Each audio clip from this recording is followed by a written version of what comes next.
How are you always here first, Crimson? How are you always right here? You're first almost every single time.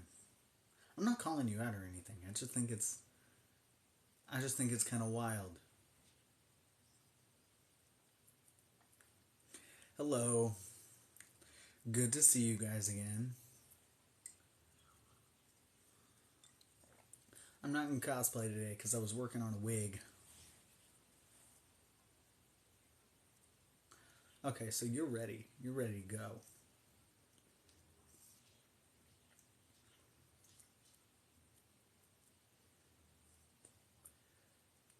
Who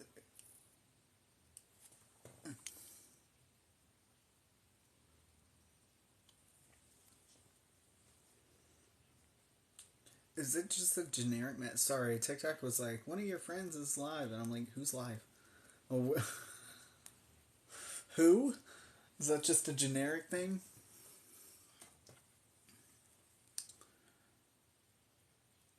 My connection's good this week. That's good.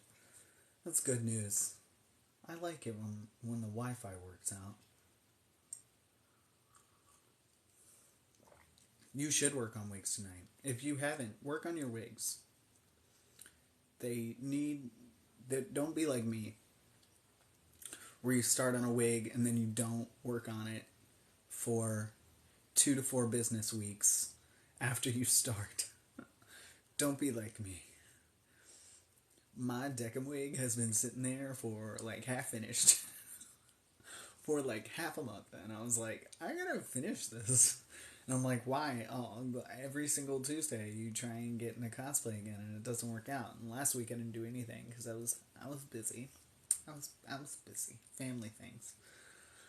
Um, but like every other Tuesday, I like really try and get in a cosplay, and I'm like, well, you're never gonna finish a cosplay if you just keep getting into the same ones that you already have put together. So I'm trying to work on new stuff and develop new stuff. Legit, I have all the other stuff to do Deckham. I just haven't. I have the contacts, I have the outfit, I have everything. I just don't have the wig finish. And I'm like, I have all this shit planned out. I have a background for it. I have stuff put together for this. And I still have not done it. The only other thing I keep telling myself as to why I haven't done it is because I haven't gotten a particular prop item that I want. And I'm like, you can still do it. You have everything else. You can go back and add that prop in later.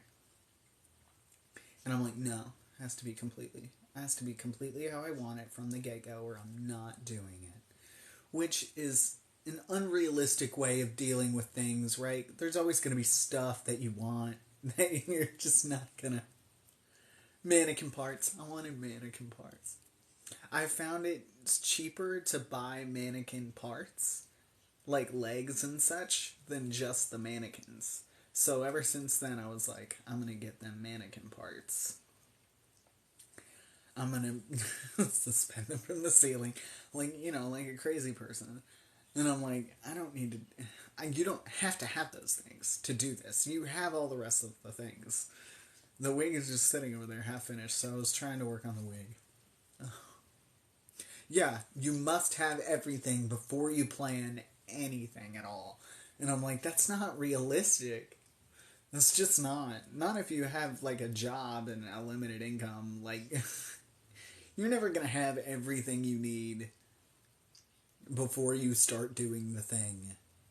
Just do it. If you're watching this and you want to do a cosplay and you haven't because you're like, oh, I don't have the Canon sweater or whatever the fuck, just do it. Just do it. It doesn't matter. If you're having fun and you're being creative and you want to do it, just do it. You don't. Everything doesn't have to be perfect. And if someone's telling you that you have to have it perfect, ask them where their wallet is. Ask them where their wallet is. Be like, if you would like to pay for this to be perfect, I'll do it. I'll do it right if you have the money for it. That's what you do. Mannequin parts are fine. They don't have faces. Or they have faces, but they're blank. It's fine. doll faces are creepy, primarily only because Chucky exists. Only because Chucky exists. Mannequins are okay. That episode of Doctor Who was not that scary. Everybody's blowing it out of proportion. It's not that bad. But dolls are bad. That's my argument. Dolls are bad. That's the only thing to it. Oh God, which one? Was it Heather? What? No, it was Heidi. Yeah, I was gonna say. I was like, never mind. I've thought about my answer, and I'd like to change it to Heidi.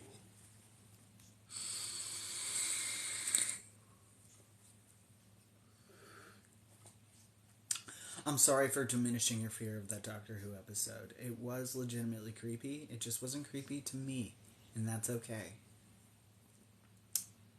Your fears are justified.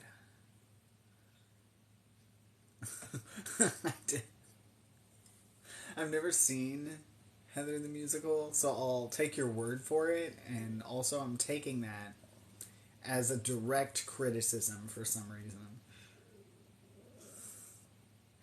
That one legitimately, and we have the gas mask from that I've turned into a villain Hitoshi mask. But we did have like the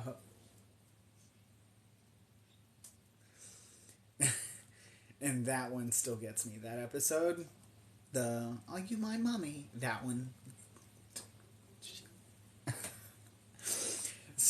The most gut wrenching episodes of Doctor Who are the heartbreaking ones for me. I never exactly find them like creepy or scary or unsettling so much as I do like the ones that give me an existential crisis. Uh, those ones really mess with me. But the kid legitimately messed me up.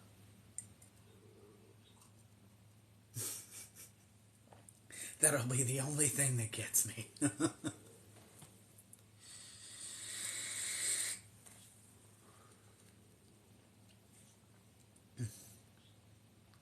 Exactly, Eva. Yeah. What scares me more are people who try to manipulate me into believing things. I will not be gaslit by people on the internet. No. Politics is the scariest thing in real life. It depends on what kind of spiral and what mental headspace I'm in. Because sometimes it'll really fuck me up, and other times I'll just, this is an interesting thought experiment. It depends on the mood, and it depends on my mental state. The angels legitimately, like, I don't like statuesque lawn ornaments or any sort of like large sculpture, and that is partially due to the weeping angels from Doctor Who and Johannes Cabal. So I just picture them coming to life, and if they're very large, that does terrify me. I'm like, that weird that weird statue on campus is going to come to life like a giant spider. It's not a spider. It's supposed to be abstract, but does it look like a spider? Yes, it does, and I'm not going to handle it well if it ever starts moving. Aw. I know, I think, Swiftblood does too.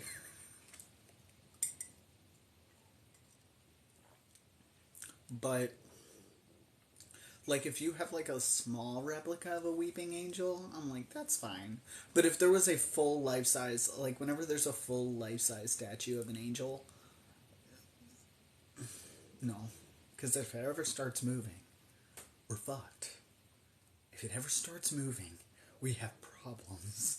If it ever becomes sentient, we have problems, and I don't like it. Because in my mind has a weird way of making things into real life possibilities, and that's one of them. It's where dolls come to life and where statues come to life, and I don't like it. I don't like either one. Mannequins, fine. They got no eyeballs. What are they gonna do? the most important sense, and they don't have it. And they don't have noses, so what are they going to smell with? And if anything, if a mannequin came to life with echolocation, I would be more afraid.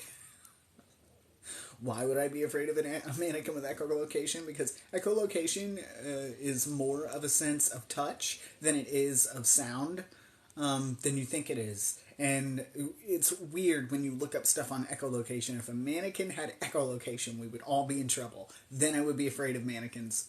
Now I'm slowly, as I think of it,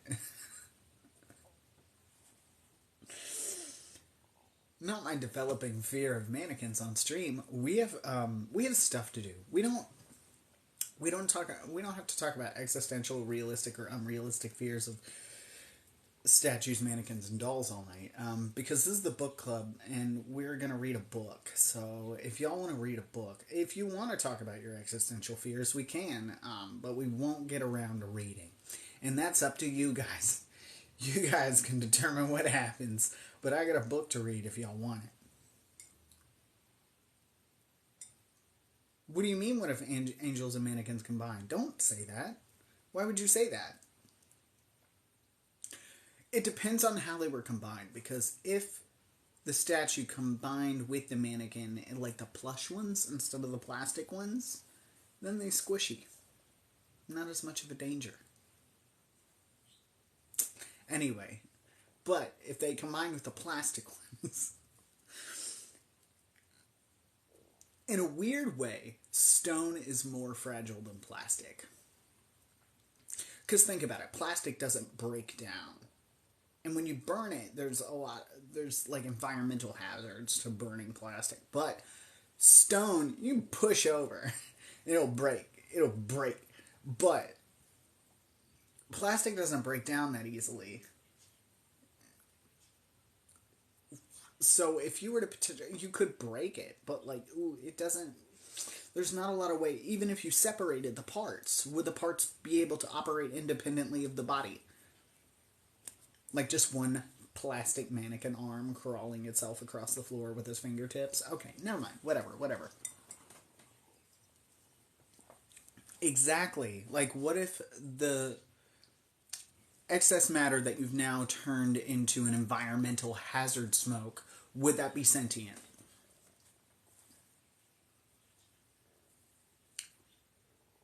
What if it was like that? Ooh, God.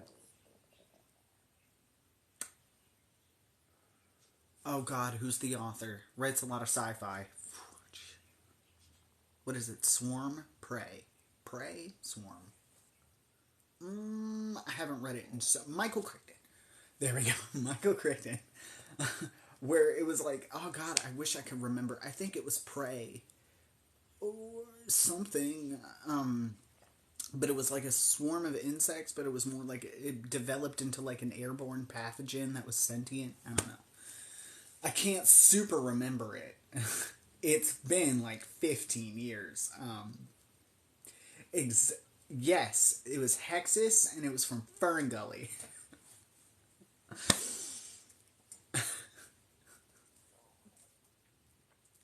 Hexus from Fern Gully was a sentient toxic cloud.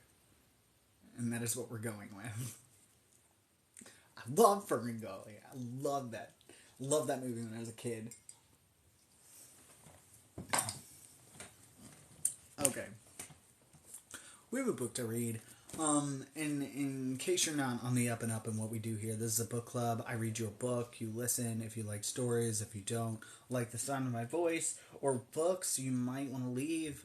I can't control your life. You can stay here and complain. You'll probably get muted, but you can try. Now, we're reading Miss Peregrine's Home for Peculiar Children. We do this every week on Tuesday at 8 Central, and we're on book 3. So if you have not read the series and you don't know what's going on, you can go to my bio, go to the link to my YouTube. In the link tree, it'll take you right to my YouTube, and all of them are categorically organized over there in terms of book delineation and chapter, and they are labeled clearly, and you can catch up in your own time. This will also be on YouTube later, so you won't even miss anything if you decide to leave, and that's totally your choice. Or you can stay here, be confused. I don't care, I'm not your dad. Anyway, we are with Jacob and Emma. Now, unfortunately, they ran into a spot of trouble, but luckily they were rescued by Sharon. Addison, their friendly dog friend, jumped the bridge, and he's no longer with them, but presumably he's doing his best to rescue all of their friends that are captured by whites in an insane white prison. Now, Jason and Emma got taken to some rich, uppity dude's house named Bentham, and while they were exploring there, they realized he's collecting a lot of peculiar artifacts and knows Jacob's grandfather. So it's a bit of a high pressure situation because they don't know who exactly they're dealing with. But this guy seems to be peculiar in and of himself because he has a house with a bunch of doors labeled to very exotic areas. One of them leads to straight to Siberia. And while they were talking, they discovered that he had this grand plan to unite all of Peculiardom by making all these doors link to different loops around the world to unite their people. In terms of travel being what it is, it would be hard to time travel and not have your body age forward, and also just to logistically travel, which would unite all of those people in an aim to create a better and more united civilization in what could possibly be termed the greatest invention of all time, called the Panloopticon. Why haven't you heard of it? We're about to find out, because that's what we're going over today. Who's ready to hear why we haven't heard of it? And if you need an earmark on where we are, I'll go ahead and tell you, if you'd like to follow along, we're halfway through chapter 4. Sweet. That was loud. I shouldn't have just dropped it like that. Only it was a whole thing. I'm going to take a sip of water here.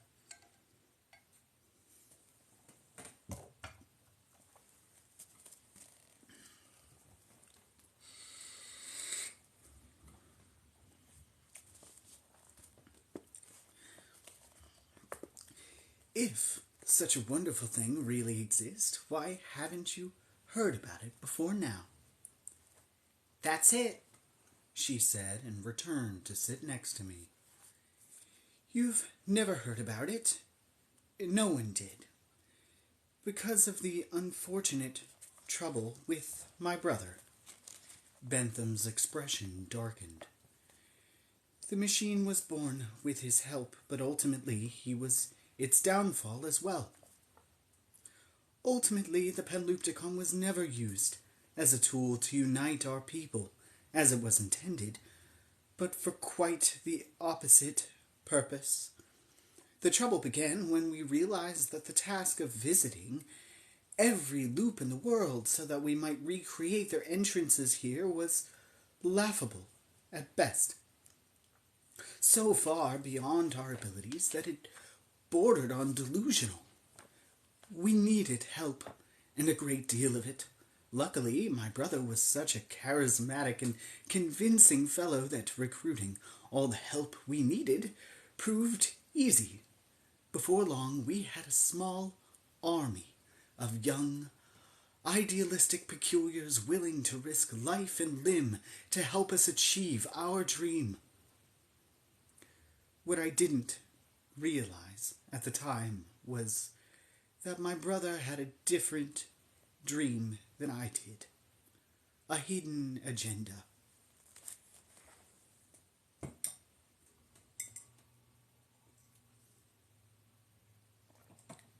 With some effort, Bentham stood up.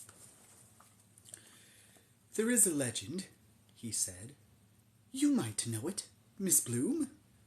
Tapping with his cane, he moved across the floor to the shelves and pulled down a small book. It's the tale of a lost loop, a kind of afterworld, where our peculiar souls are stored after we die. Abaton, Emma said. Sure, I've heard of it, but it's just a legend. Perhaps you can tell the tale, he said, for the benefit of our neophyte friend. Bentham hobbled back to the couches and handed me the book. It was slim and green, and so old it crumbled around the edges.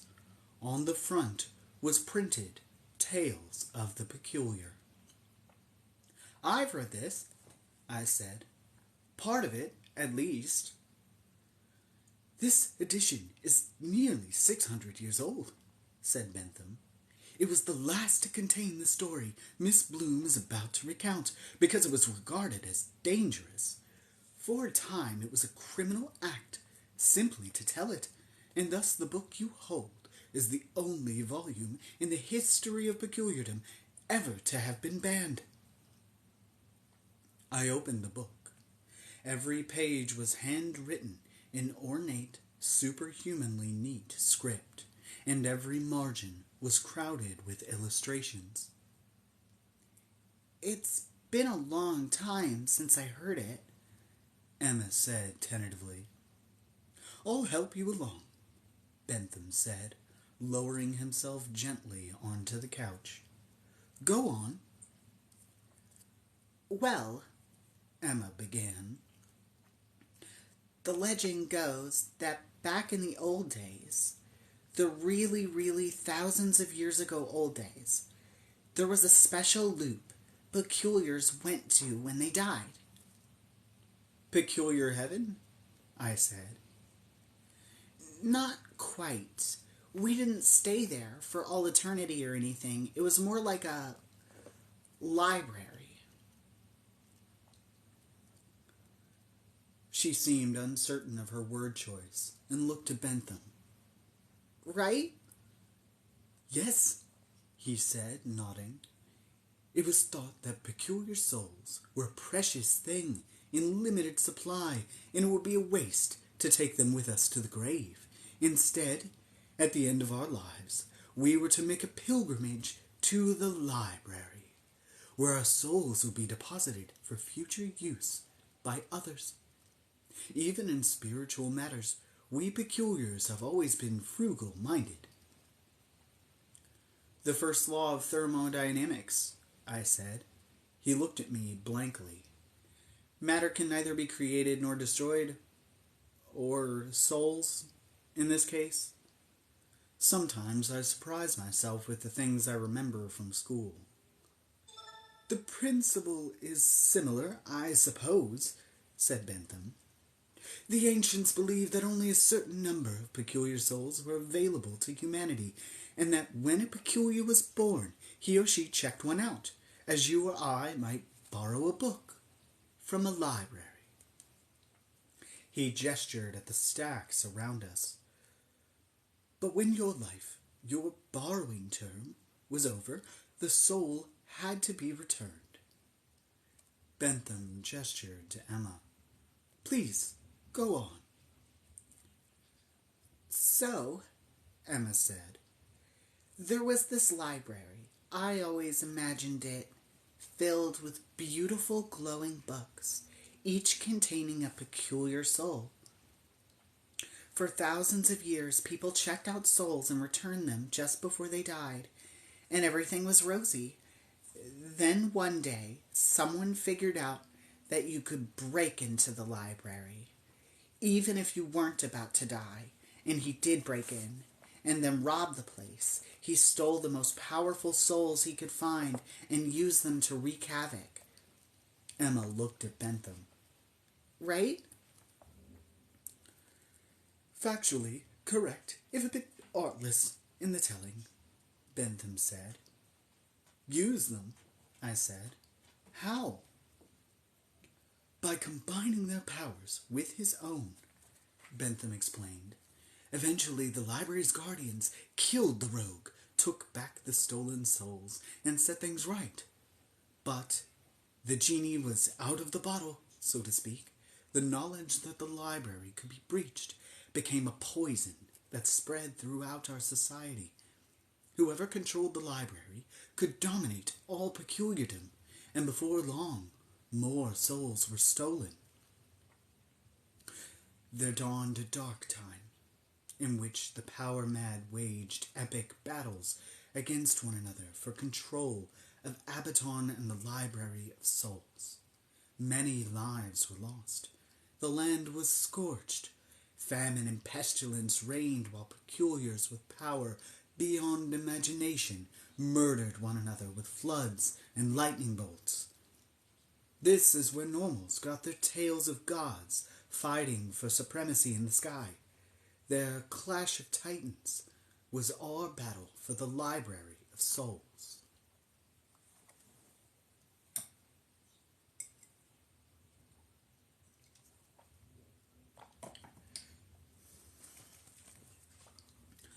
I thought you said this story wasn't real, I said.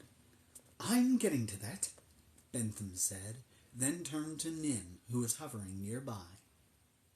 You can go, Nim. We don't need any more tea. Sorry, sir, I didn't mean to eavesdrop, sir, but this is my favourite part. Then sit. Nim dropped cross-legged to the floor and propped his chin on his hands. As I was saying, for a short but terrible time, destruction and misery befell our people. Control of the library changed hands often, accompanied by immense bloodletting. Then one day, it stopped. The self-declared king of Abaton had been killed in battle, and the one who killed him was on his way to claim the library for himself. But he never found it. Overnight, the loop had disappeared. Disappeared? I said. There one day, gone the next, said Emma. Poof, said Nim. According to legend, the Library of Souls was located in the hills of the ancient city of Abaton. But when the would-be king arrived to claim his prize, the library was gone. So was the town, gone as if they'd never been there at all, a smooth green meadow in their place. That's crazy, I said. There's nothing to it, though, Emma said. It's just an old tale. The Legend of the Lost Loop, I said, reading the page that the book in my hands was open to. We may never know for certain if Abaton is a real place, Bentham said, his lips spreading into a sphinx's smile. That's what makes it a legend. But like rumors of buried treasure, the legendariness of the story has not stopped people. Over the centuries from searching for it, it is said that Perplexus Anomalous himself committed years to the hunt for the lost loop of Abaton, which is how he began to discover so many of the loops that appear on his famous maps. I didn't know that, said Emma. I suppose something good came of it then. And something very bad, Bentham added. My brother, too, believed the story. Foolishly, I forgave him this frailty, and I ignored it, realizing too late how completely it drove him. By then, my charismatic brother had convinced our small army of young recruits that it was true. Abaton was real. The Library of Souls was discoverable. Perplexus had gotten so close, he told them, and all that was left to do was to complete his work. Then the vast and dangerous power contained in the library could belong to us, to them.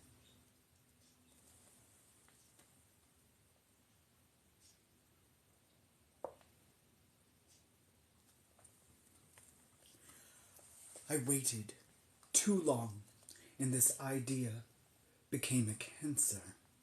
They searched and searched for the lost loop, mounting expedition after expedition, each failure only fueling their zeal. The goal of uniting Peculiardom was forgotten. All along, my brother had cared only about ruling it, like the would-be peculiar gods of old, and when I tried to challenge him and regain control of the machine I'd built, He smeared me as a traitor, turned the others against me, and locked me in a cell.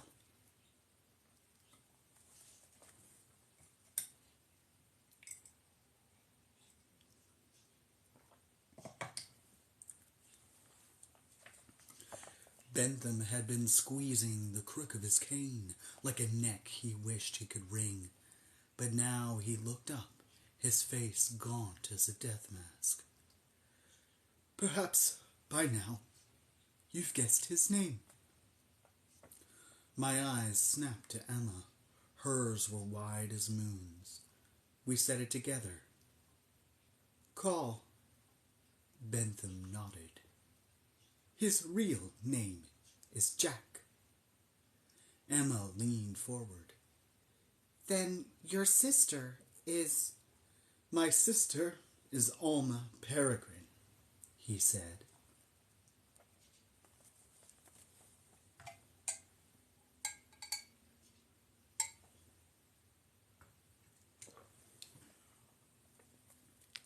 We gaped at Bentham, thunderstruck. Could the man before us really be Miss Peregrine's brother? I'd known she had two. She'd mentioned them once or twice, even shown me a picture of them as boys.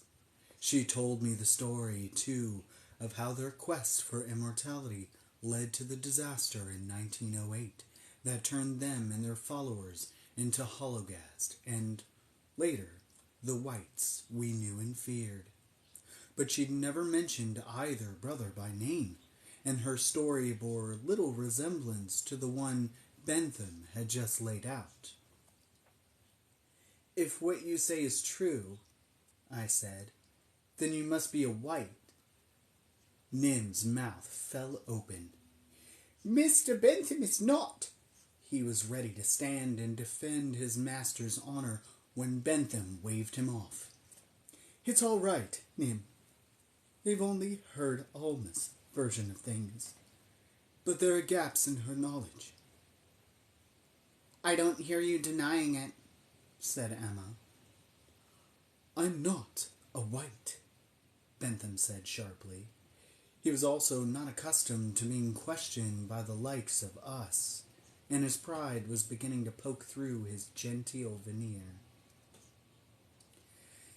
Then would you mind if we checked? I said, just so we can be sure. Not at all, Bentham said. He pushed himself up with his cane and hobbled into the no-man's land between our couches. P.T. raised his head, idly curious, while Nim turned his back, angry that his master should have to endure such humiliations. We met Bentham on the carpet. He bent down a little so we wouldn't have to stand on our tiptoes. He was surprisingly tall, and waited while we searched the whites of his eyes for signs of contact lenses or other fakery. His pupils were terribly bloodshot, as if he hadn't slept in days, but otherwise unsuspicious. We stepped back. Okay, you're not a white, I said. But that means you can't be Call's brother. I'm afraid the set of assumptions you are working from is erroneous, he said. I was responsible for my brother and his followers becoming Hologast, but I never became one myself. You made the Hollows? Emma said. Why? Bentham turned and gazed into the fire. It was a terrible mistake. An accident. We waited for him to explain. It seemed to cost him real effort to drag up the story from wherever he'd hidden it away. It was my fault for letting things go on as long as they did, he said heavily. I kept telling myself that my brother wasn't as dangerous as he seemed. It was only after he imprisoned me, and it was too late to act, that I realized how wrong I'd been. He stepped closer to the warmth of the fire and knelt down to stroke the bear's wide belly, letting his fingers get lost in Petey's fur. I knew Jack had to be stopped, and not simply for my own sake, nor because there was any danger he'd ever find the Library of Souls. No, it was clear his ambitions had grown beyond that. For months, he'd been molding our recruits into the foot soldiers of a dangerous political movement. He cast himself as an underdog fighting to wrest control of our society from what he called the infantilizing influence of Imbrans. Imbrans are the reason our society still exists, Emma said bitterly. Yes, Bentham said, but, you see, my brother was terribly jealous. From the time we were boys, Jack envied our sister's power and status. Our inborn abilities were puny compared to hers. By her third birthday, the elder Imbrans who cared for us knew Alma was a great talent. People made such a fuss over her, and it drove Jack mad. When she was a baby, he would pinch her, just to see her cry. When she practiced turning into a bird, he would chase her and pluck her feathers.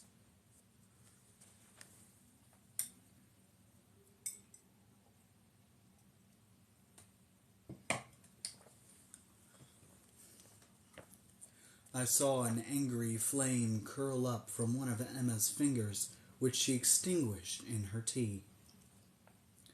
That ugliness only deepened over time, Bentham said. Jack was able to harness and exploit the same poisonous envy latent in some of our fellow peculiars. He held meetings and made speeches, rallying malcontents to his cause.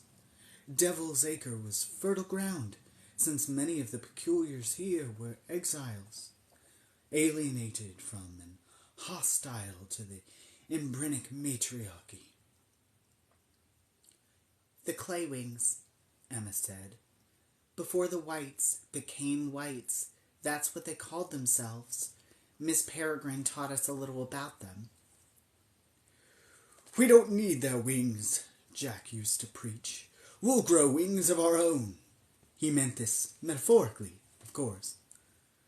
But they used to march around wearing fake wings as a symbol of their movement. Bentham stood up and motioned us toward the bookshelves. Look here, I still have a photo or two from those days.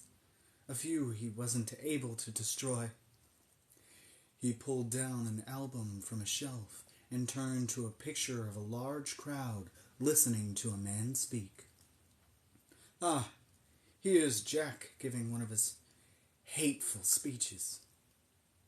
The crowd, almost exclusively male, wore big sturdy hats and were packed 30 deep, balancing on boxes and clinging to fence tops to hear what Call had to say. Bentham turned the page and showed us another photo. This one of two hale young men in suits and hats, one grinning earnestly, the other expressionless. That's me on the left, Jack on the right, Bentham said. Jack smiled, only when he was trying to get something out of you. Lastly, he turned to a photo of a boy with a pair of large, owlish wings that spread from behind his shoulders. He was slouched on a pedestal and regarded the camera with quiet contempt, one eye hidden behind his cocked hat. Printed across the bottom were the words, "We don't need their wings." One of Jack's recruiting posters, Bentham explained. And here's some pictures for you guys. Here's number one.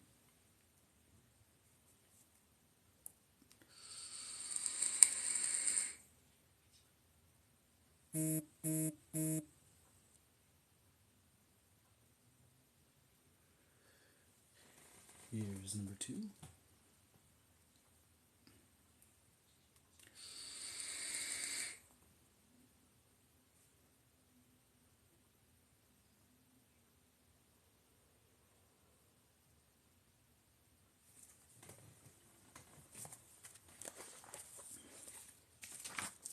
And here's number 3, which is also the cover of the book.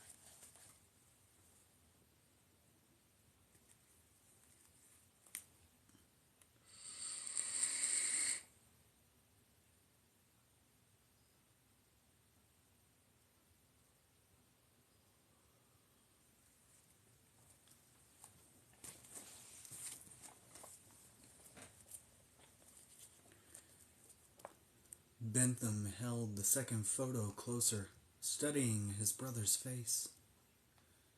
There had always been a darkness in him, he said, but I refused to see it. Alma's vision was sharper. She pushed Jack away early, but Jack and I were close in age and in mentality, or so I thought. We were chums, thick as thieves. But he hid his true self from me. I didn't see him for what he was until the day I said, Jack, you have to stop this. And he had me beaten and thrown into a lightless hole to die. By then, it was too late. Bentham looked up, his eyes reflecting the fire's glow. It's quite something to realize you mean less than nothing to your own brother. He was quiet for a moment, tangled in an awful memory. But you didn't die, said Emma. You turned them into hollows. Yes. How? I tricked them. Into becoming horrible monsters? I said. I never meant to turn them into monsters. I meant only to get rid of them. He returned stiffly to the couch and lowered himself onto the cushions. I was starving, near death, when it came to me. The perfect story with which to ensnare my brother, a lie as old as humanity itself, the fountain of youth.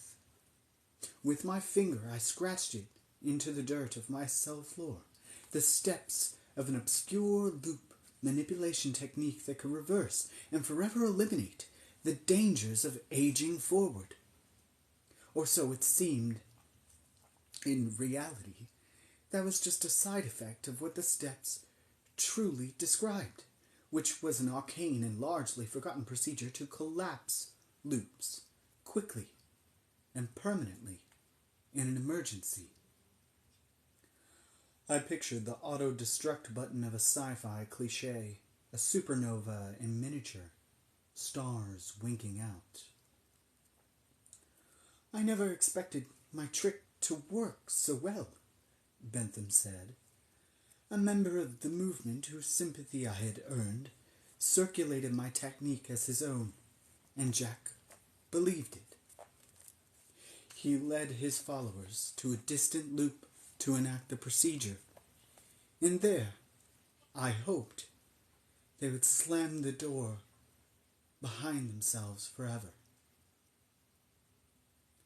But that's not what happened, said Emma. Is that when half of Siberia got blown up? I asked. The reaction was so strong it lasted a day and a night, said Bentham.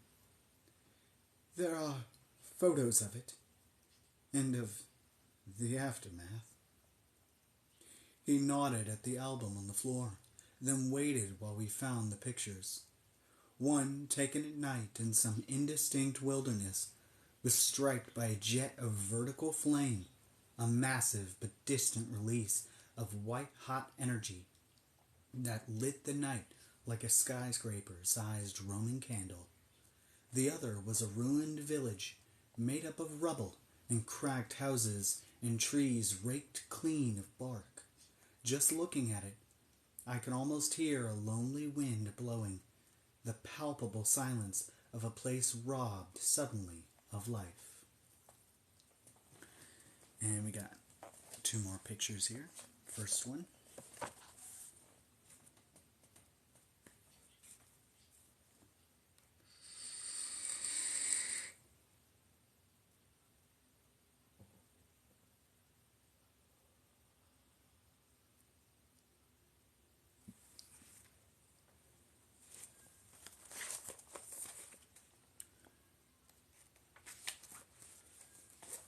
second one.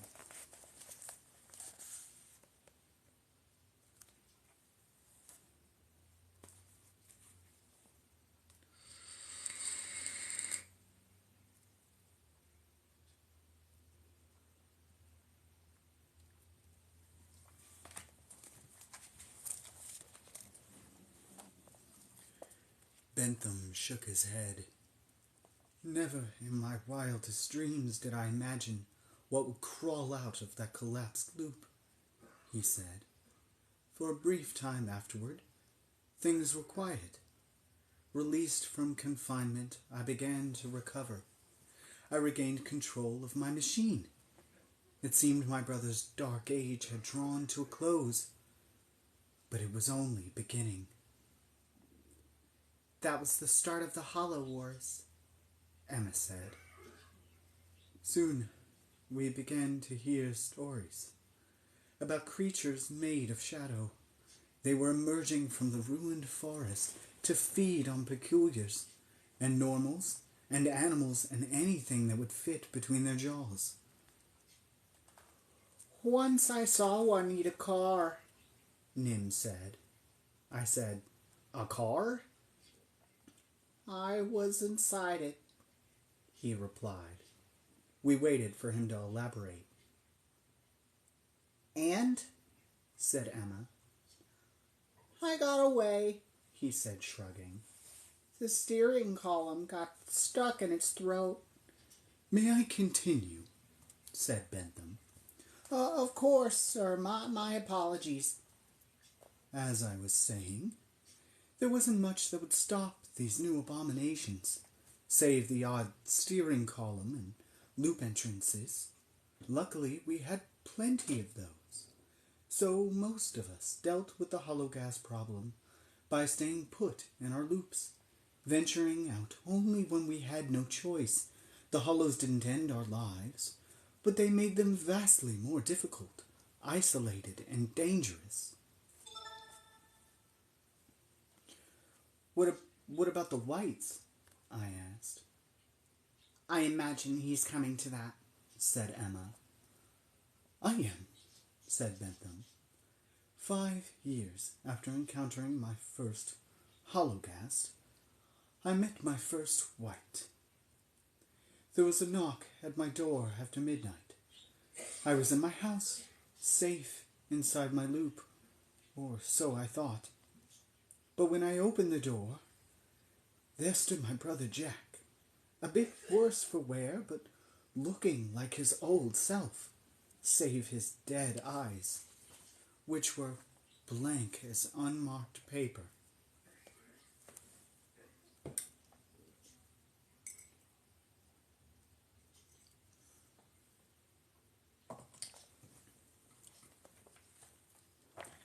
Emma and I had folded ourselves into cross-legged positions and were now leaning towards Bentham, hanging on his every word.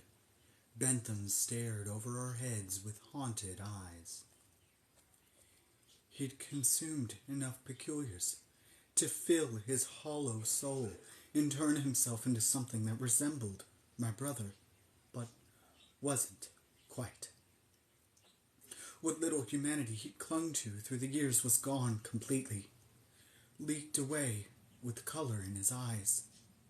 A white is to the peculiar he once was, as a thing copied many times is to its original. Detail is lost, and color... What about memory? I asked. Jack retained his. A pity. Otherwise, he might have forgotten all about Abaton and the Library of Souls and what I'd done to him. How did he find out it was you? Emma asked. Chalk it up to brotherly intuition. And then one day, when he had nothing better to do, he tortured me until I confessed to it. Bentham nodded at his legs. Never quite healed properly, as you can see. But he didn't kill you, I said. Whites are pragmatic creatures, and revenge is not a great motivator. Bentham said. Jack was more obsessed than ever with finding Abaton, but to do it, he needed my machine, and me to operate it. I became his prisoner and his slave. In Devil's Acre, the secret headquarters for a small but influential contingent of whites bent on finding and cracking open the Library of Souls, which is, you'll have guessed by now, their ultimate goal. I thought they wanted to recreate the reaction that turned them into hollows, I said. Only bigger and better. Do it right this time, I said, making air quotes. Bentham frowned. Where did you hear that? A white told us just before he died, Emma said. He said that's why they needed all the Imbrans, to make the reaction more powerful. Utter nonsense, Bentham said. Probably just a cover story to throw you off the scent. Though it's possible the white who told you this lie believed it. Only Jack's innermost circle knew about the search for Abaton. But if they didn't need the Imbrans for the reaction, I said, then why'd they go to all the trouble of kidnapping them? Because the lost loop of Abaton isn't just lost, said Bentham. According to legend, before it was lost, it was also locked. And it was Imbrans who locked it. 12 of them, to be exact, who came together from 12 far-flung corners of Peculiardom to open Abaton again, if you can manage to find it, would require those same 12 Imbrans, or their successors. So it's no surprise that my brother has kidnapped precisely 12 Imbrans, whom he spent many years hunting and tracking. I knew it, I said. It had to be something more than just recreating the reaction that turned them into hollows. Then he's found it, Emma said. Call wouldn't have pulled the trigger and kidnapped the Imbrans if he didn't know where Abaton was. I thought you said it was legendary, I said. Now you're talking like it's real. Which is it? The official position of the Council of Imbrans is that the Library of Souls is nothing but a story, Bentham said. I don't care what the council says, said Emma. What do you say? My opinions are my own, he said evasively. But if the library is real, and Jack manages to find and open it, he still won't be able to steal its souls. He doesn't know it. But there's a third element he needs. A third key. And what's that? I said. No one can take the soul jars. To most everyone they will be invisible and intangible. Even Imbrans can't touch them. In the stories, only special adepts were called librarians, can see and handle them. And a librarian hasn't been born for 1,000 years. If the library exists, all Jack would find there are empty shelves.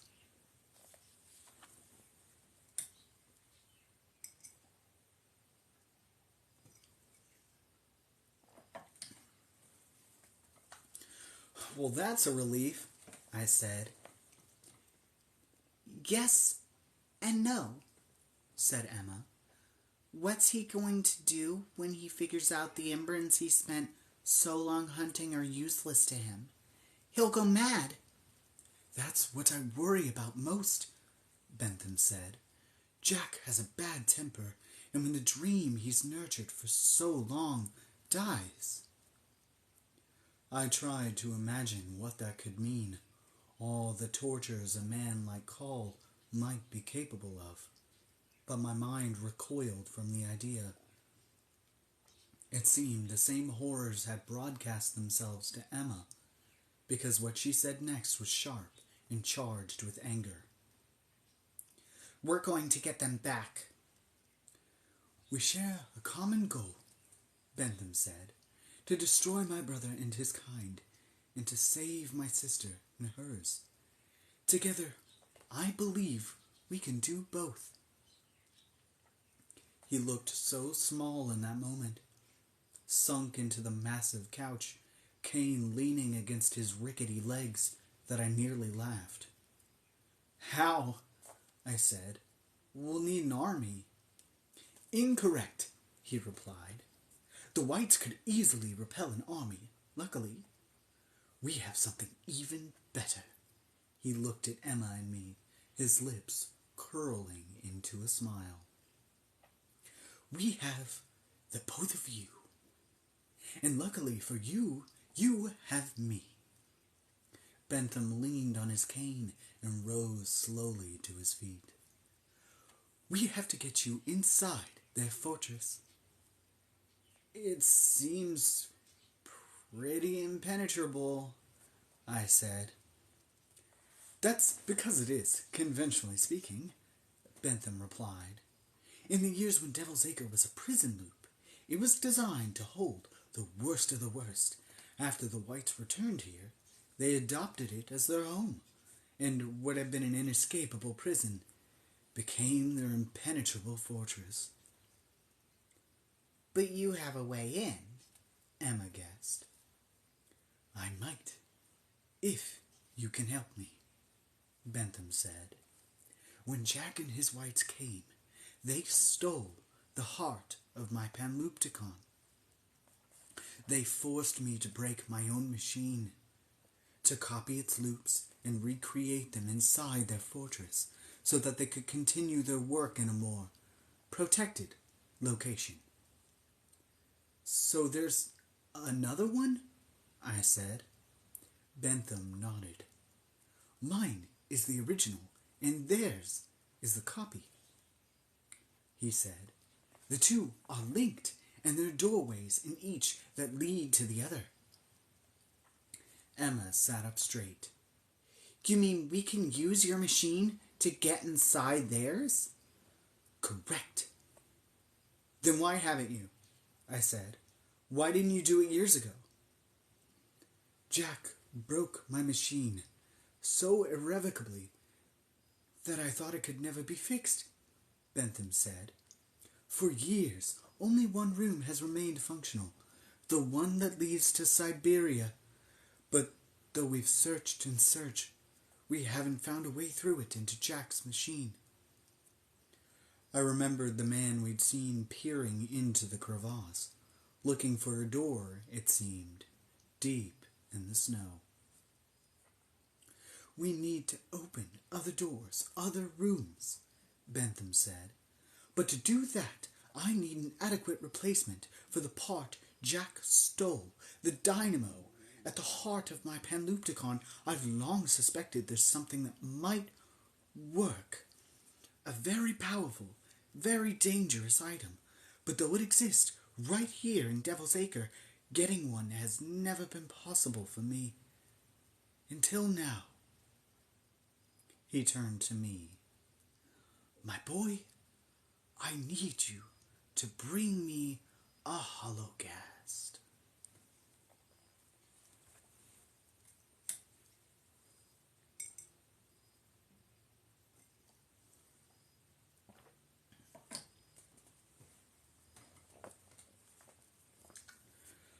I agreed to, of course. I would have said yes to almost anything then if I thought it might help free our friends.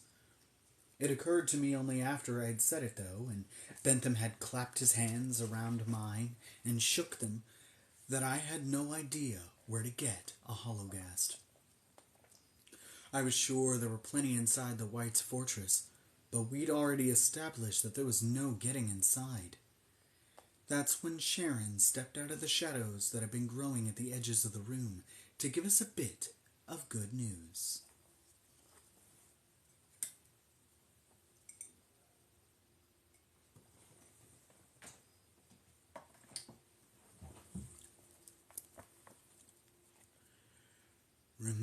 your friend who got smashed by a falling bridge?" he said. "Turns out he's not quite dead. They pulled him out of the ditch a few hours ago." "They?" I said. "The pirates. They've got him chained and caged down the end of Oozing Street.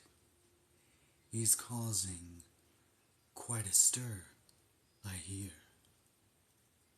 "That's it then," Emma said, tensing with excitement.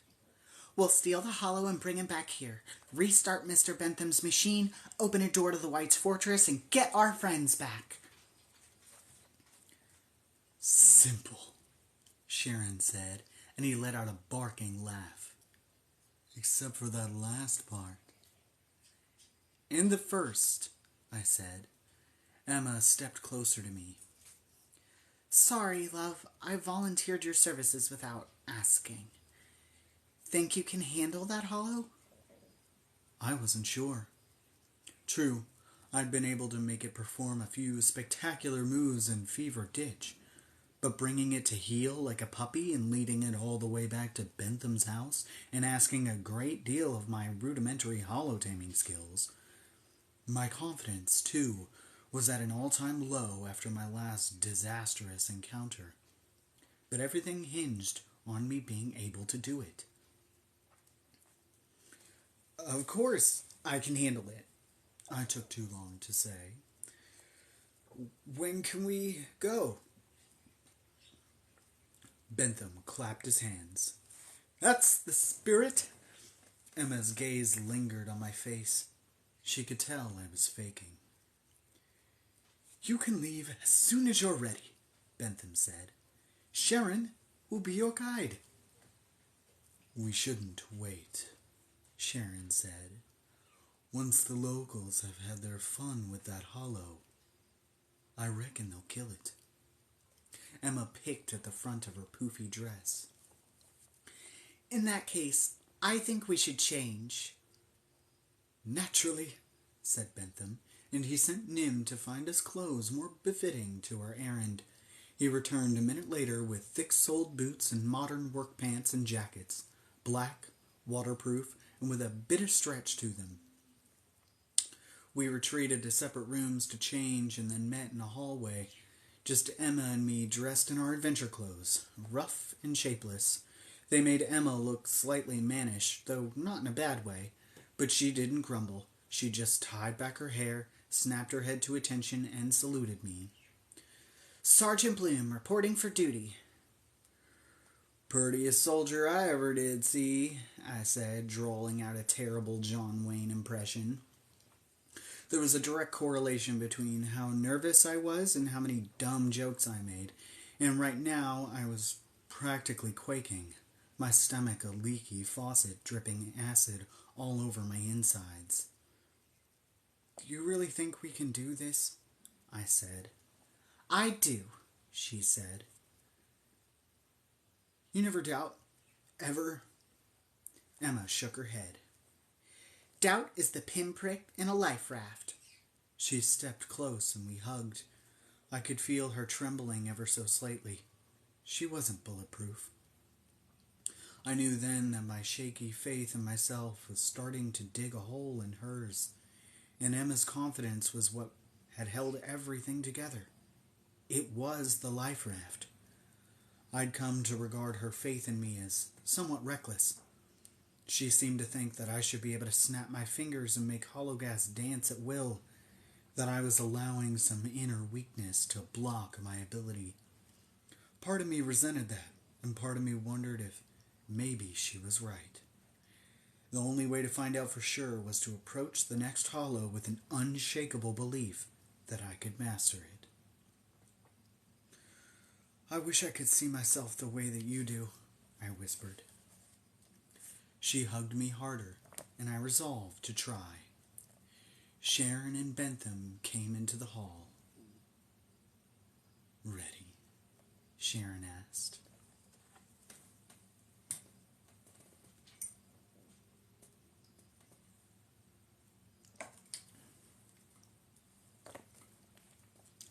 We let go of each other.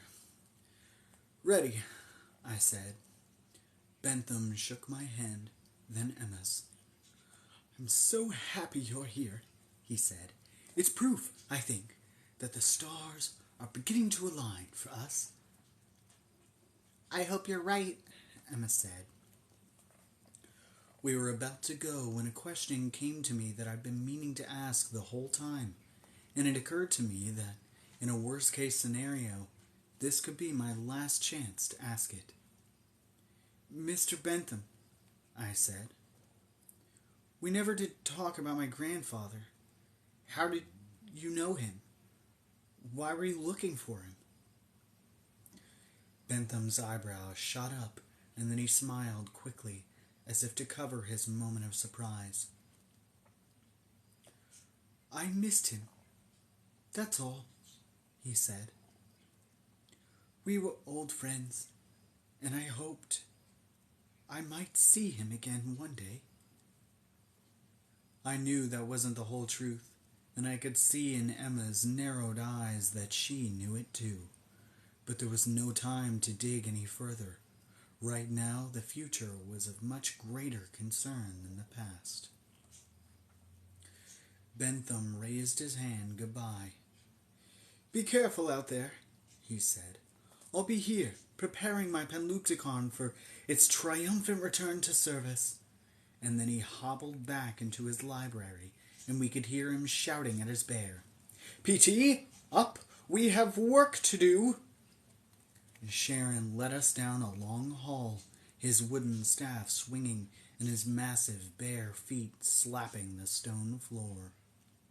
When we came to the door that led outside, he stopped, bent down to match our height, and laid out his ground rules. "It's dangerous where we're going. There are very few unowned peculiar children left in Devil's Acre, so people will notice you. Don't speak unless spoken to. Don't look anyone in the eye. Follow me at a slight distance, but never lose sight of me. We'll pretend you're my slaves." "What?" said Emma. "We will not." "It's the safest thing," said Sharon. "It's demeaning." "Yes, but it will raise the fewest questions." "How do we do it?" I said. "Just do whatever I say immediately and without question, and keep a slightly glazed expression." "Yes, master," I said robotically. "Not like that," Emma said. "He means like the kids in that awful place on Loosh Lane." I let my face slacken and said in a flat voice, "Hello, we're all very happy here." Emma shuddered and turned away. "Very good," said Sharon. And then he looked at Emma. "Now, you try." "If we must do this," she said, "I'll pretend to be mute." That was good enough for Sharon. He opened the door and swept us out into the dying day.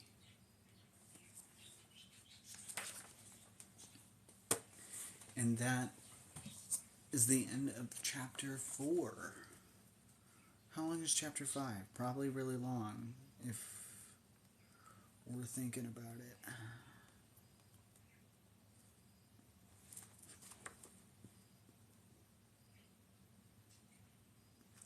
A little bit more manageable. It's like 31 pages long. But we're definitely not going to get through it tonight. Definitely not.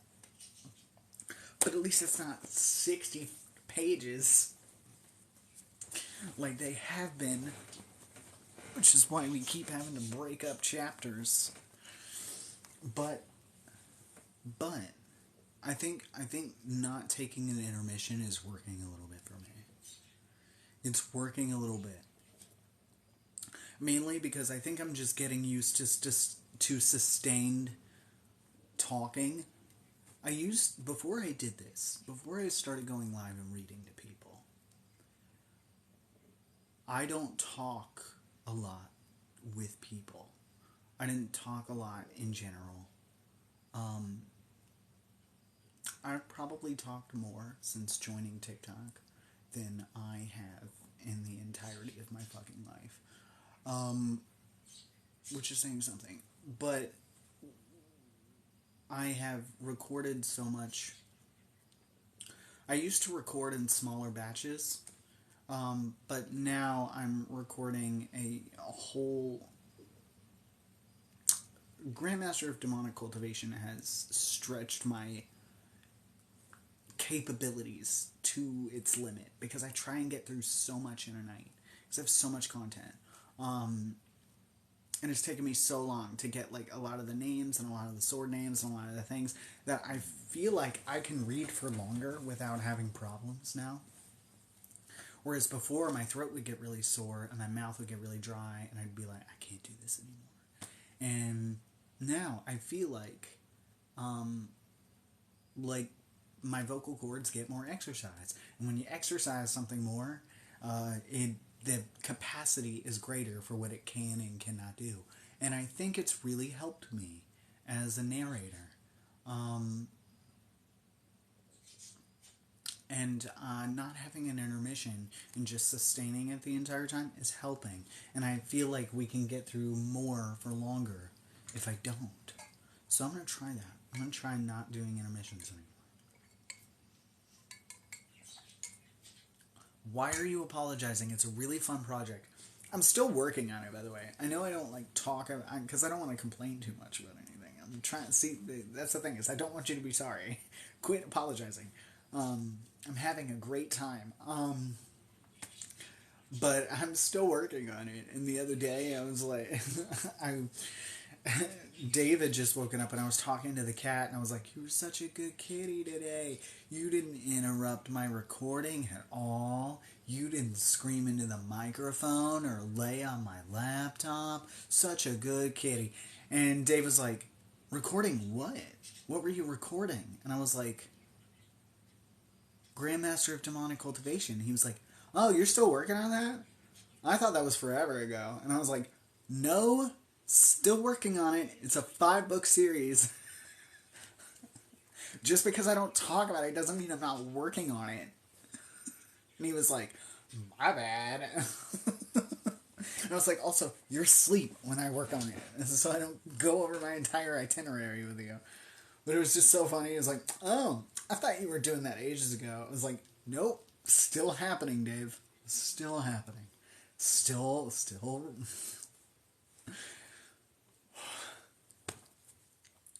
Still got a lot of files to edit. Still got a lot to compress. Still got a file."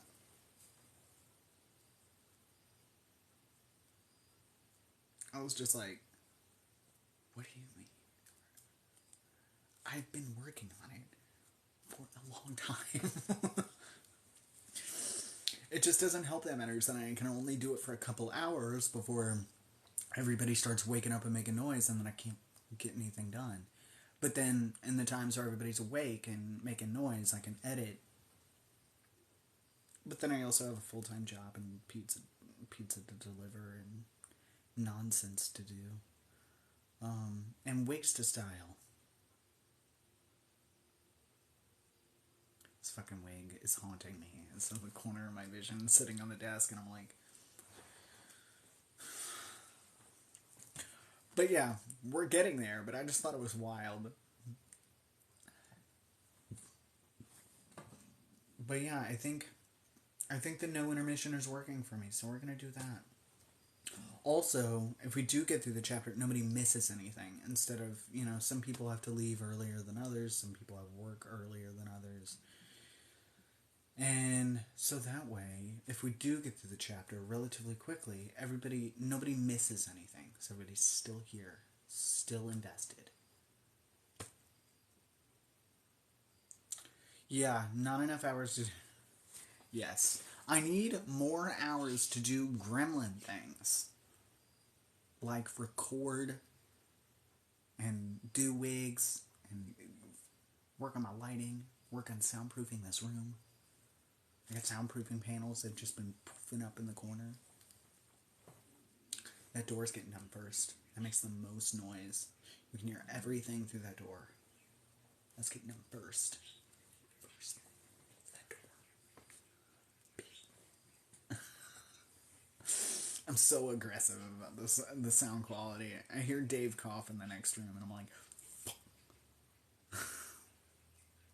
yeah, you gotta let it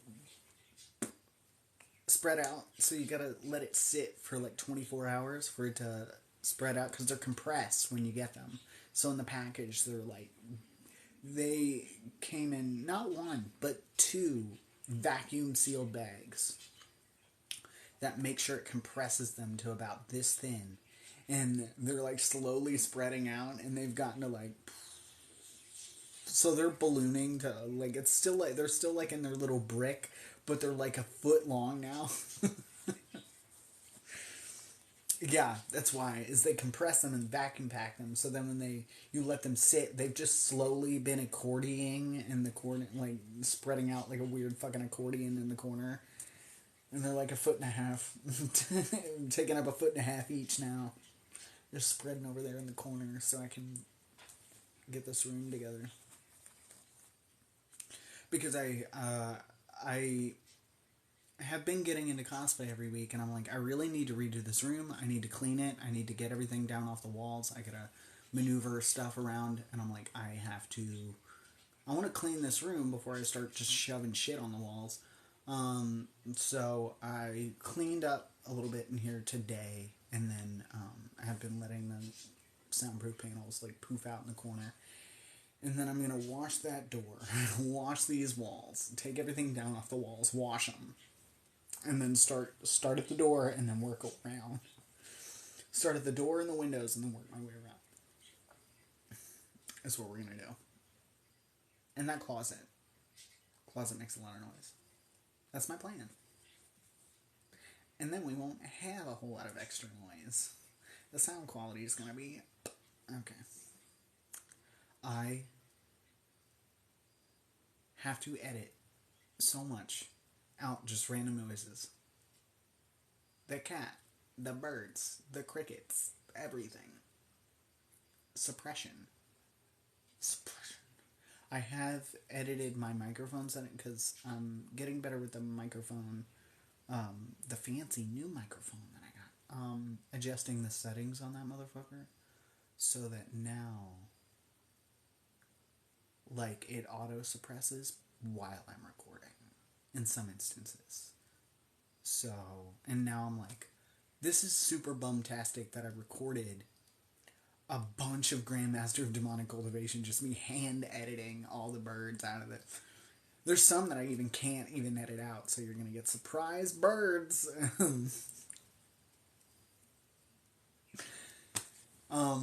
But the vocal quality is really gonna improve later on.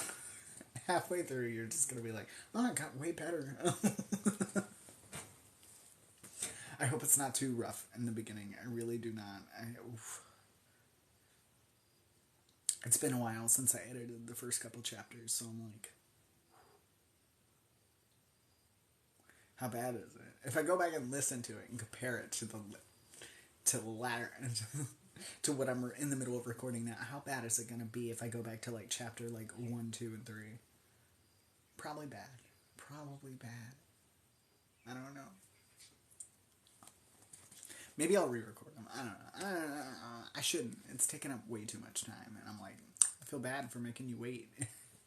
But I'm like also a perfectionist, and everything must be perfect, especially if you pay for me to make it perfect. I feel like nothing is acceptable unless nobody else can do it better. That's a terrible way to look at things. There's always going to be somebody better. You know what I mean, though. I'm like, this isn't acceptable. This isn't the quality this isn't the standard I hold myself up to. So then I beat myself up about it, and then I spiral out of control. Enjoy that. Alright. We have cat facts. If you want cat facts, we have a giant book of cats over here, and every week I read you a little cat fact for you to have at the end of the night. And I figure we could go ahead and do it now, and then we could talk about nonsense for like a half hour, and then no one misses cat facts because they have to go to sleep. Because nobody wants to miss cat facts because they had to go to sleep. That's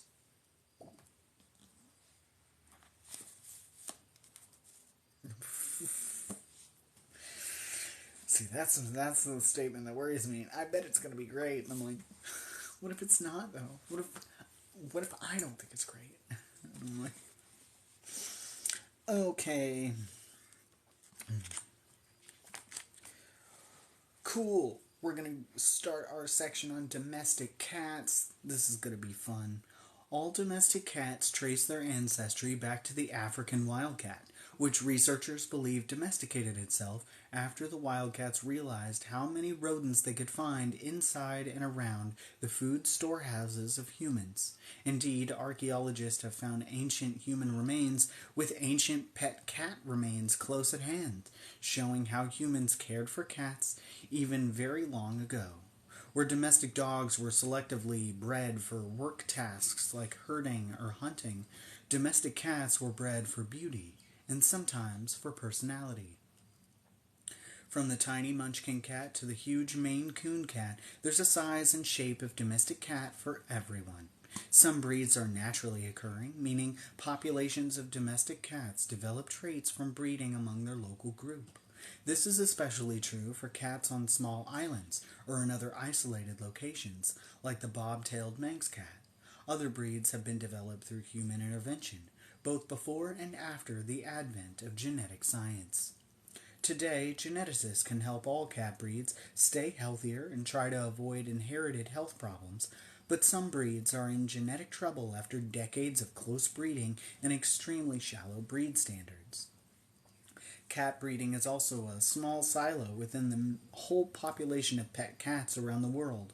The vast majority of pet cats are mixed breed with no sense of pedigree at all, and they're still charming, special, and varied in personality and looks.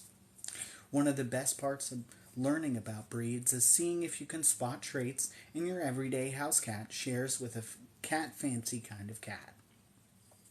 And then we're going to go through each week and do a different breed. And it's going to be a fun time because there's little pictures. And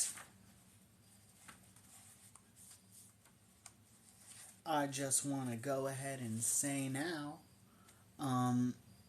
it doesn't matter what breed your cat is. It really doesn't. And people who like to gatekeep or make breeds of cats into an almost a political-esque opinion are just weird gatekeepy people. And they're in the minority. And in all reality, it doesn't matter if you love cats or we're all friends. But a lot of people like to get really weird about breeding cats and what that means. And I just want you to know that if you have a cat, your cat's special, and so are you. Love your cats, everybody. It doesn't matter what breed they are. And a lot of people, in the same way, like to shit on people who do get their cats bred, who do try and seek out a certain brand of cat. And my take on that is you can do what you want. Just don't shit on anybody else for their decision. And if you love cats, we all love cats, and we're all going to have a great time. Don't shit on anybody else's cat. That's rude. Also unsanitary. Hi. All orange cats have koala brain. That is not up for discussion. They have one brain cell each, and they all swap it around.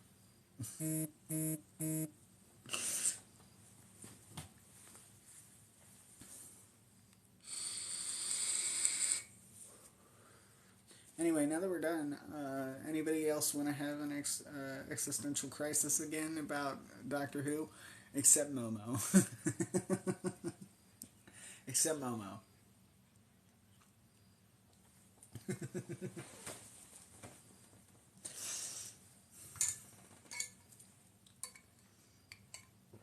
I like to think I speak facts. I, I I wouldn't say I have any like hot takes, but I do have like a lukewarm general opinion that I think most people would agree with. Most people who aren't on the extreme end of any one particular argument. We can have also just a general crisis, if you would rather. Who would win, a weeping angel or a silence?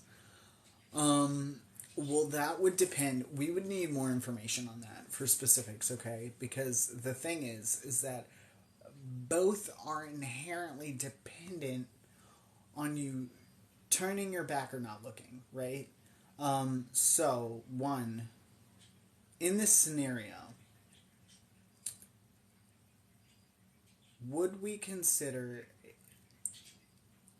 and it's been a while since I've really delved deep into Doctor Who like this, but would we consider a weeping angel to have a higher cognitive ability and actual like perception in eyes, right?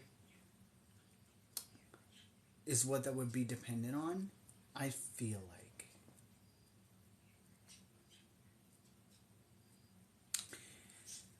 And also, do, and I cannot remember because it's been a long time, do the silence blink?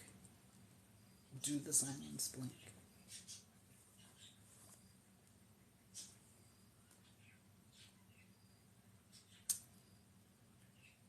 Yes. Yes, to the cognizant ability of the angels, and also do silence blink. That's the next question. Angels can plane coordinate. See, that's what I was assuming, is that we were thinking of them as having like a cognizant ability to understand what.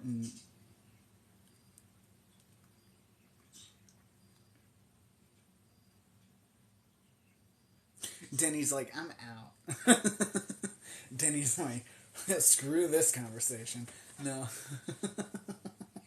We will be moving to VC and Discord in maybe about like 24 minutes. Precisely 24 minutes. I already have the equipment set up in the other room. I just gotta get the computer booted up. But we, I know we're all like heavily into Cult of the Lamb, which is what we've been playing. Because I made all of you cult members, and now everyone is way more invested in the product now. But I have had a specific recommendation for Death's Door, the little crow game where I run around like a little crow, like a little reaper. And I can play that if you, and that's up for debate on what you would like to do. I know people were also requesting close-ups of all the cult members, so you all could do cosplays of your cult members in the game. So we can go back to Cult of the Lamb, or we can play Death's Door. If you want me to lose my sanity, probably Death's Door would do it. So it really depends on what we want to accomplish. I know I've had a very specific request to do Death's Door, and I love that game, and I do want to complete it. But by God, does it drive me crazy. I want close-ups, then Death's Door. Good shit.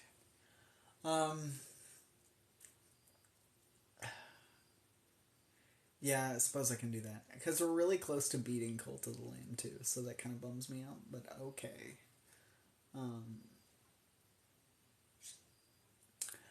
I have not made everybody cult members, namely because I can't take care of all of you.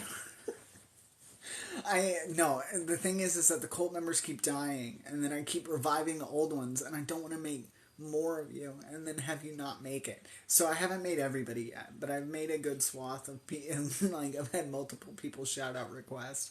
You have not been made yet, Lady Aoife, but I am going to make you a cult member. I know someone's dead right now, and now I'm upset because I can't even remember who's dead. That's so bad. You die so fast. Quit dying so fast. Maybe if you could stay alive for 5 days. All the people die after a few days. It feels like days to me, but I'm sure it's years for all of you. You guys get old really quick. And then they die, and you can regenerate people. And then I regenerate them, and then someone else dies. And so then when I add a new person, I always take into account, like, how many people are alive, and who do I need to regenerate, and if no one needs to be regenerated, then I make somebody I care about. And I'm trying to get infinity necklaces for all of you all, so none of you all fucking die, but you all keep fucking dying before I get the fucking necklace. It's a problem.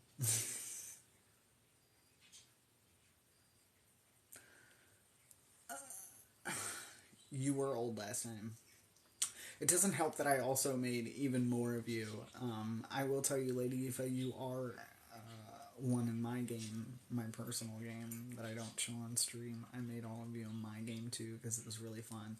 But a lot of you are immortal in my game. My game, I've pretty much beaten the game. I have one fleece left.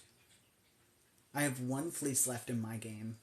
And I have 4 spare infinity necklaces. And I'm like, man, I wish I could gift these to my other file that I play on stream since everybody keeps fucking dying in that one. And it's so upsetting. I also have Jasmine and Jeff in my game. Oh my god, it's so funny. It's not funny.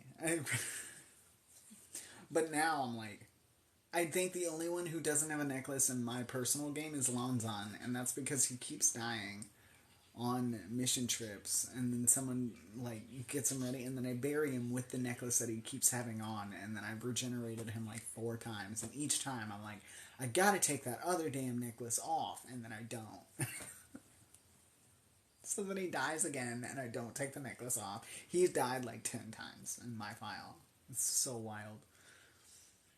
Wei Ying's immortal, though. Which shows where my priorities are. I love Wei Ying. He's precious. He needs to not die. He gets me the most money. Because he has a missionary necklace. But he had the missionary necklace on before, and Lonzon had the demonic necklace on. So then I was taking Lonzon with me on demon runs, and then Wei Ying was my missionary, so then I did remember to take his off, and I gave him an immortality necklace, and now he's immortal, and I forgot to do the same thing with Lonzon again. So that's fun. This is a bad decision. I don't know how to play games. I just pretend like I do. So, I'm gonna pretend like I know what I'm doing, and I'm gonna pretend to play Death's Door for several hours. On Discord, so if you want to watch me die repeatedly, probably so many times.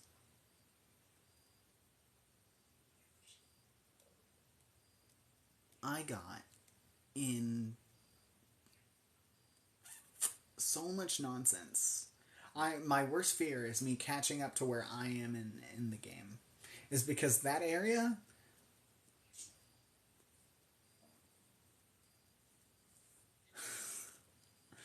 is driving me crazy. The area that I'm in Death's Door, I'm a little further in Death's Door than I am on the stream file.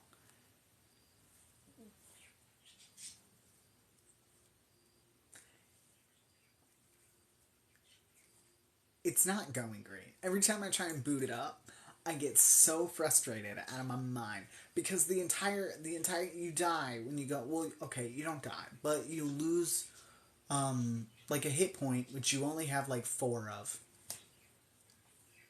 every time you fall in the water.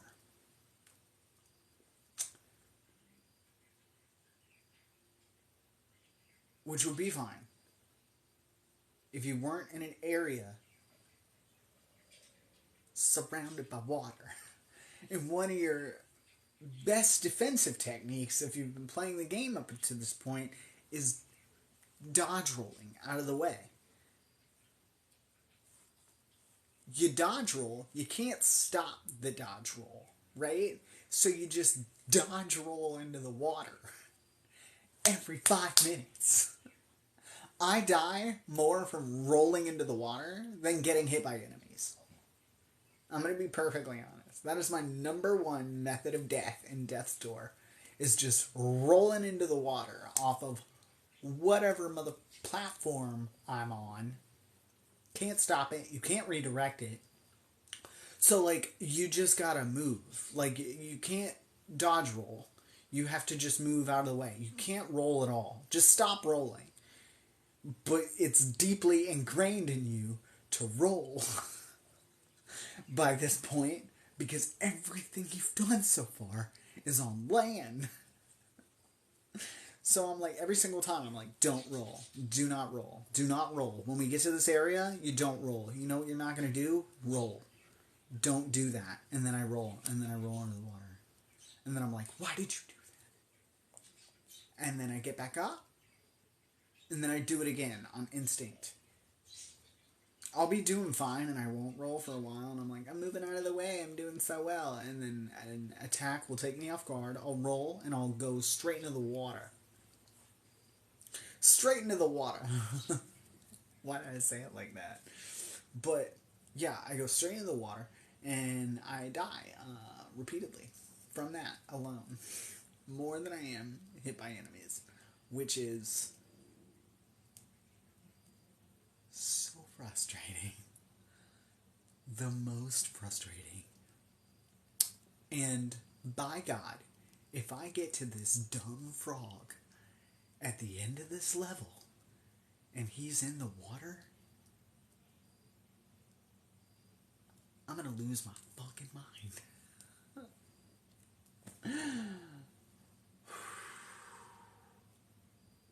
I know I'm gonna get the hang of it, and I'm gonna beat it eventually.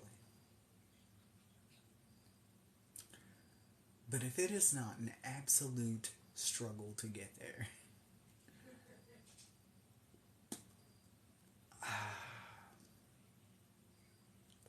it's bad. It's bad. And once again, I've established I don't know how to play video games. I just pretend like I do. I don't, as like an addendum to the content that I make. Because I can't decide in the end. I'm a multifaceted person and I refuse to pigeonhole my account into one thing. I'm going to do a bunch of different shit. Because I don't know how to brand myself. Because I don't care. And this isn't my career. This is a hobby. And this is a fun time. There's a bunch of people that was like trying to give me advice. And they were like, you need to really brand your content on one thing. And I'm like, no. No, I'm a multifaceted person, and I'm going to continue being a multifaceted person who cannot master any one of these things that I do at all. That's what I'm going to do, and I'm going to have fun doing it.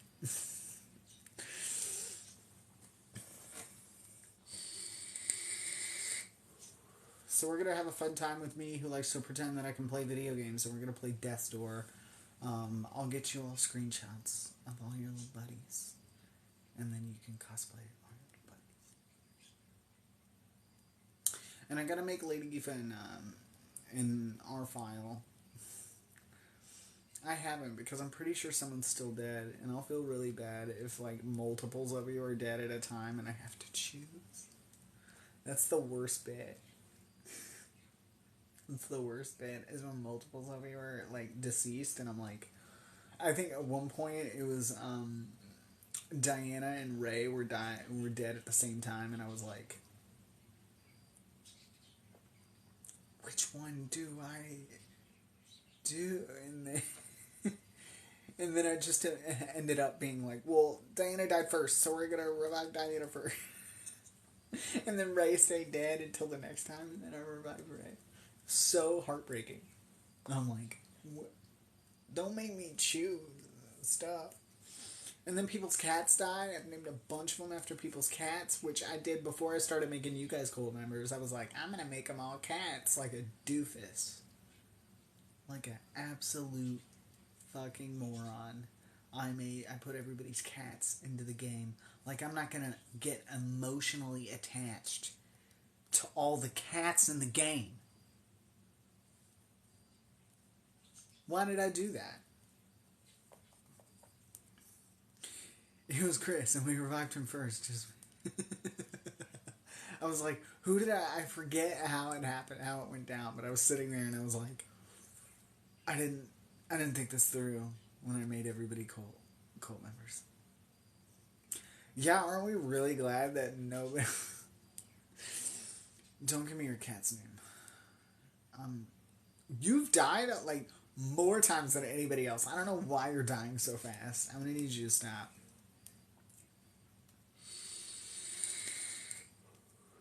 But yeah, should be fun. Should be a fun time. And not give me anxiety. It's gonna give me anxiety. It always does. Every time. Every time before I go on stream, I'm always like, we're gonna be fine. And then I do the stream and I'm totally fine on the stream. And then the second the stream goes off, I'm like, just shuddering.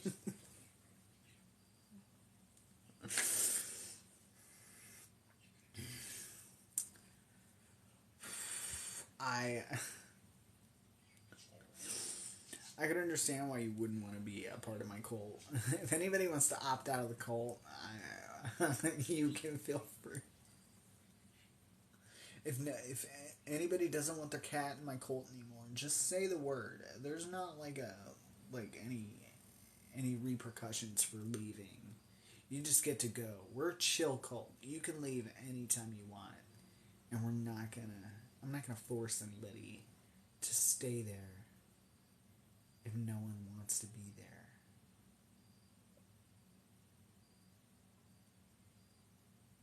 Because I'm a chill cult leader, and that's how we roll. So, what the...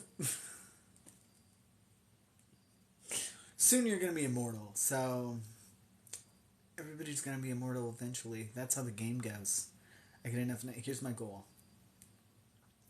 Here's my goal. Okay. We've already beaten all the jazz people, right? Okay. We gotta go to Purgatory now. Or I think we might have Shamara left. We might have Shamara left. Unclear if we have Shamara left. But I think we're getting close at least. If we have Shamara left, we have Shamara, and then pretty much we just keep going to Purgatory.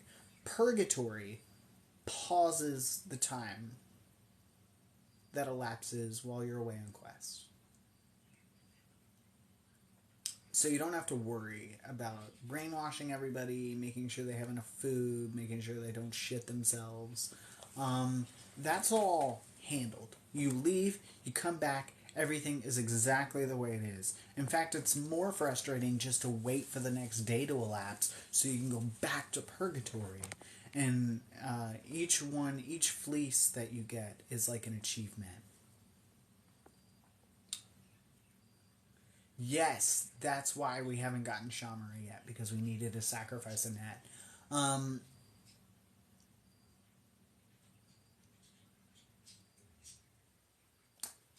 Once we get Shamara, we do have Purgatory unlocked, to be clear. All the fleeces that you've gotten from here on in are used in Purgatory.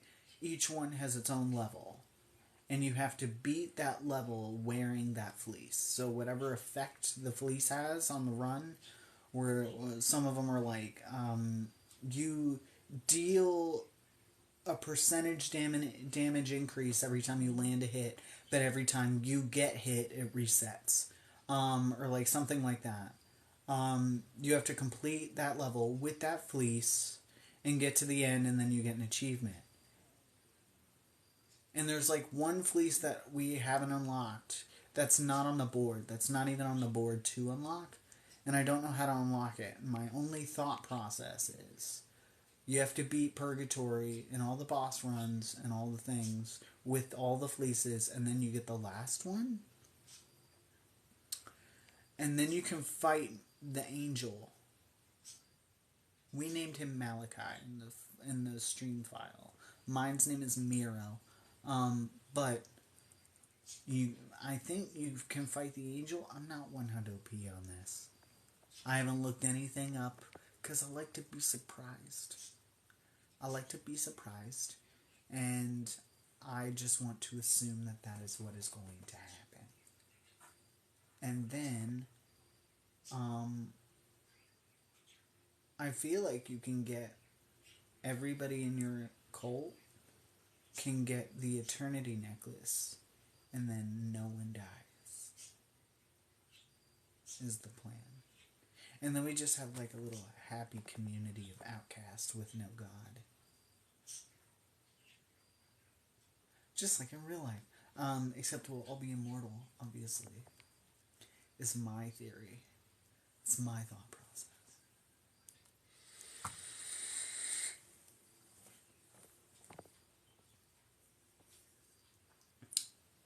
That's my plan for Cult of the Lamb file. And we are so close to achieving it.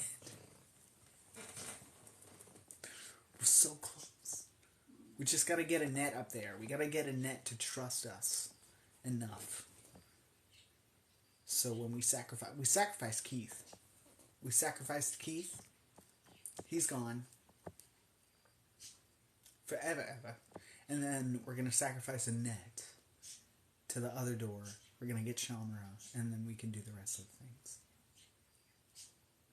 And then we'll all be happy, godless heathens in the middle of the wilderness in our own community with a bunch of cats. The dream.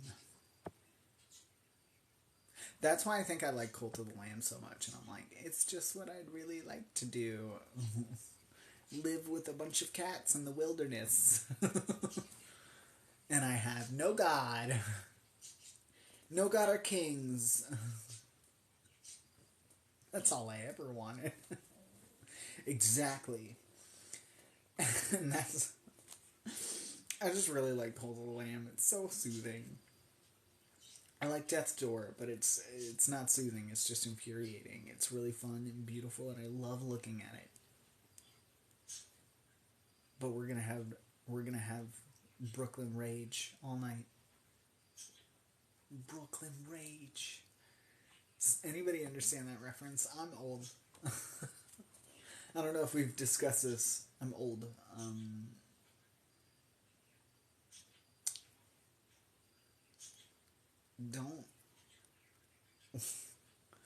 Don't watch Yu-Gi-Oh! Abridged. It did not age well. Oh no. You shouldn't. No one should. I don't know why I know it.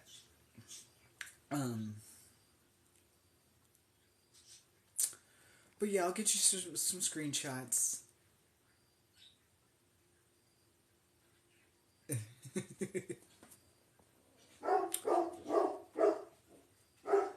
That's my dog. I have an intruder and I have to go because me and the intruder have to stream on Discord. So we're going to relocate to Discord and watch me get frustrated because I don't know what I'm doing. So I will see you there in about 3 minutes or so.